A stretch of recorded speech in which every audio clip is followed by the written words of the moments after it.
Tricks with JavaScript. That's right, this article is called Simply Tricks with JavaScript. When I scroll through it, I see memes, and when I see memes, I need to read the article. That's a rule, you know? And I suggest you follow that rule. When there's memes, you need to read it. JavaScript is one of the most widely used programming languages in the world. Thanks to its versatility and ubiquity, it's used for everything from web development to building desktop and mobile applications, making it an essential tool for modern-day developers. While most developers are familiar with the basics of JavaScript, there are some lesser-known features and its tricks can make their lives easier. In this article, we'll explore some rare but useful stuff about JavaScript that you may not have known before. Now let's see, I've made quite a few videos on this, so there's a very high chance we've seen all of it. But hey, okay, that's not a meme. The spread operator. Oh, right there, we have a meme. One of the lesser known features of JavaScript is the spread operator. This operator allows you to expand an iterable object such as an array or string into individual elements. For example, you can use the spread operator to merge two arrays, extract a substring from a string. Here's an example, and we already spoke about the spread operator, but here we go. So we have two arrays. We want to merge them. We can spread them with these three dots. Then the three dots will just like put the elements, spread the elements out, and we just put them into this new array. See, and the output is going to be a single array with two elements. Very neat feature to merge two arrays. Okay, what's next? The Nullish coalescing operator and another meme. So it's a front end, it's a back end. Is it both? It's both. JS, I hate it. It's a plane, it's a bird, it's a front end, it's a back end, it's both, it's a meteor. Okay, another useful but often overlooked feature of JavaScript is the Nullish coalescing operator. This operator allows you to check if a variable is null or undefined and provide default value if it is. This is particularly useful when working with APIs that may return null or undefined values. Here's an example. You have foo, null, bar, hello. So result is foo or nullish coalescing bar, double whatever. Okay, in the above example, the nullish coalescing operator checks if the foo variable is null, undefined, and provides the default value bar if it is. You don't even need to like make a variable just for that. You can write it here, you know, but it's not important. Okay, the tilde operator and another meme. Okay, but this is not the tilde operator, but never mind. Okay, so that's the modulo. So if a number is divisible by 2. JS, no, we don't use that, it's too easy. What is npm package is odd. Oh! 59 million downloads. 2.3 million month. Don't! Just no. No, people. Stop it. You can do this. It does the same exact thing. It does it. You don't need this. No. Why a package? What for? Oh my god, it's terrible. Okay, but back to the article. The tilde operator is another little well-known feature of JavaScript that can be used to convert a number to its 2's complement binary representation and then negate it. This is particularly useful when working with bitwise operations. I don't think many people will work with bitwise operations, but yeah. So do you explain what it does here in this particular example? Okay, negated and -6. Okay, in the above example, the tilde operator converts number 5 to its 2's complement binary representation, yeah, and then negates it, resulting the value of 6. All you need to remember in this case that you add 1 and then negate it, so it becomes -6. And what it's used for example, give me a second, I will find that index of whatever. So here. JavaScript tilde bitwise not. It's commonly used right before an index of to boolean check true to falsy. In its own index of returns the index of number of a string object. Okay, so see tilde foo index of w. If you see something like this, that's because it checks if it's in the stuff and you don't want to write it's greater than -1. It's just, see, from n becomes -n plus 1. So if -1 is returned, it will be turned into null, which is falsy. Anything that is not false is truthy. But I don't know, nowadays you shouldn't be doing that. You can just do includes. There's the includes method. This was before that. Okay, next, the destructuring assignment. So another meme. So if 0 equals to 0 string, and 0 also equals to array, then surely 0 as a string equals to an array. That makes sense to me. And no, it doesn't equal. Let me just, where's the console? What is this? 0 equals to 0, yeah? That's true. And also 0 equals to an array. Then surely, based on that, they should be equal, right? No, they are not. And why? Because we know from type recursion, right? So here, because this is a number, this is converted to number. So 0 equals to 0. Here, this is a number, this is converted to a number. This is first becomes a string, an empty string, and then that empty string becomes 0. There.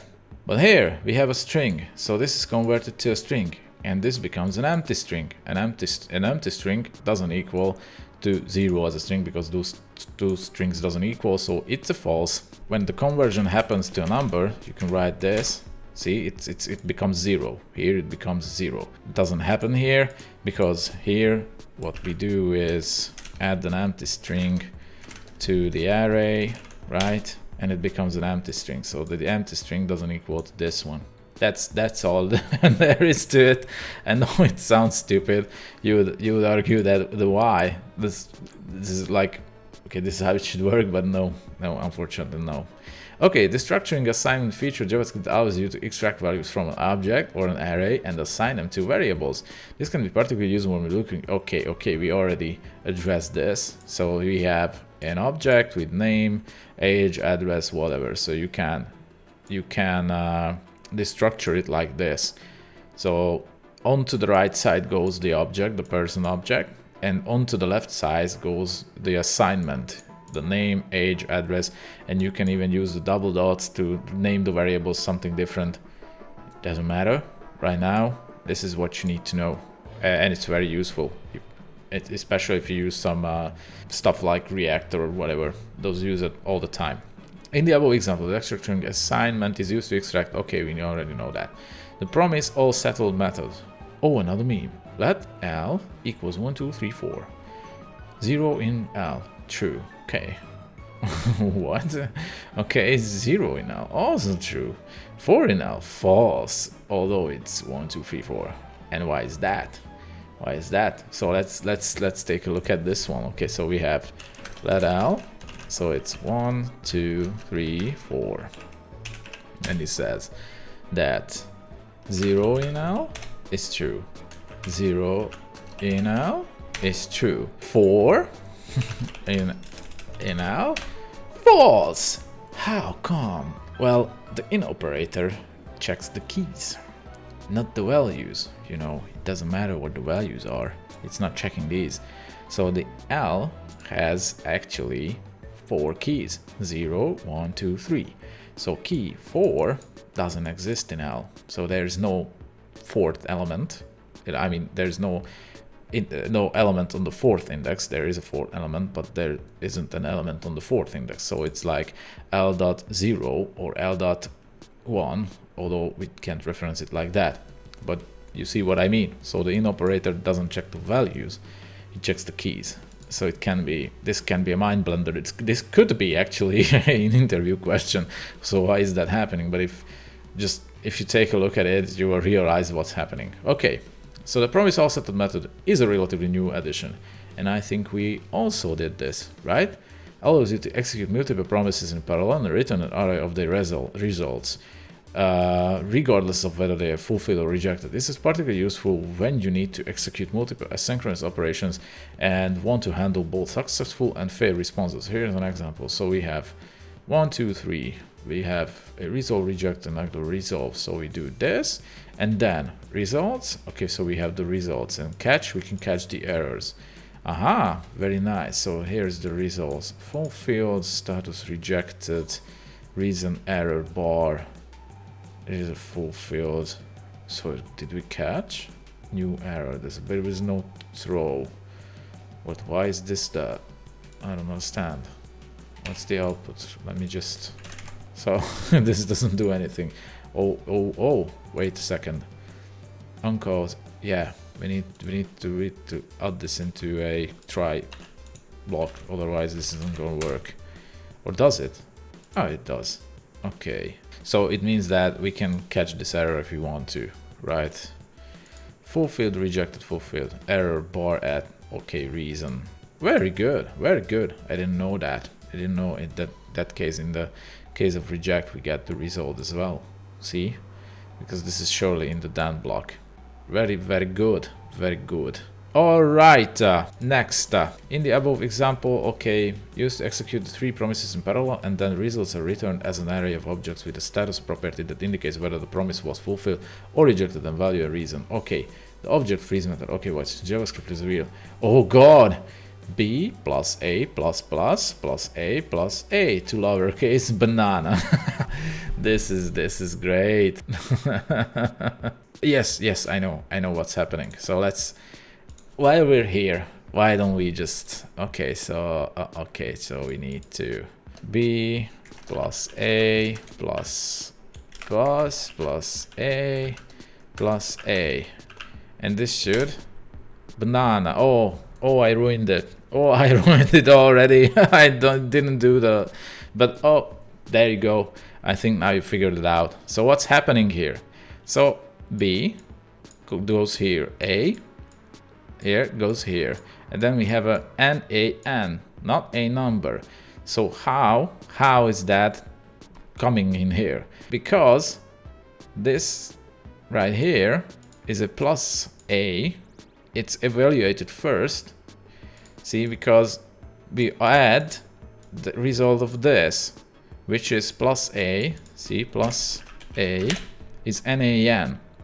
So plus NaN, there we go, converted into a string, and an A at the end. Banana, there you go. And this two lowercase is to like confuse you, but this is what's happening. The plus A here is evaluated first, and then it's added together. Very, very, very good. So see, when you do this, plus a string, that's not a number, so it can be converted, and so you get not a number.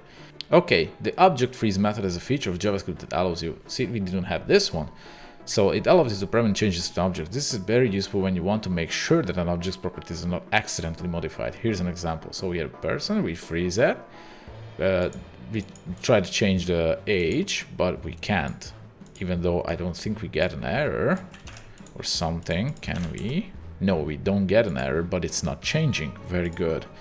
In above example, the Object.freeze method is used to prevent changes to the person object. When an attempt is made to modify the age property, it is ignored and the original object is returned. Very good. Very good. It doesn't throw an error, doesn't do anything. It just ignores it. Very nice. I haven't used this, never, so I don't know. Date.prototype to local.string method. When an employer wants 10 years of experience before you turn 20. There you go.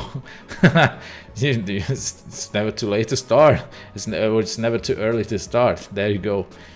The date.prototype to local.string method is a feature of JavaScript that allows you to convert the date object to a string using the local date and time format. This is particularly useful when working with internationalization and localization. Here's an example. You never want to work with internationalization and localization. It's the devil's horn. You don't know. No, you don't want to do that. Okay.